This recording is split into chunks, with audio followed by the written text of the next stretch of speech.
شش مقام نوای اهل دل است. بخشیده به روز شش مقام در شهر خوجند، فستیوال آزمون بین المللی تحت عنوان عشاق رحمانی با اشتراک نمایندگان شهر و ناحیه های جمهوری امروز در فستیوال آزمون بین المللی شش مقام تحت عنوان عشاق رحمانی اشتراک کردیم و مهمانان از کشورهای خارج دور و نزدیک برگزار می‌گردد.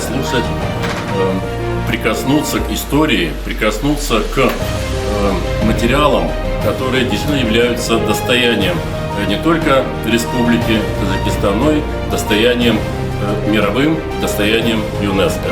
در دایره این چهاربینی بین المللی سنه 10 می آغاز از ساعت 9 در تئاتر خواجه کمال خوجندی مراسم افتتاح کنفرانسی علمی و ادبی و برنامه کنسرتی، سنه 11 می در تئاتر خواجه کمال خوجندی برگزاری آزمون بین المللی شش مقام سرایان و سنه 12 می ساعت 19 در صحن مؤسسه دولتی قلعه خوجند گالا کنسرت و مراسم جنبست فستیوال آزمون برگزار می گردد.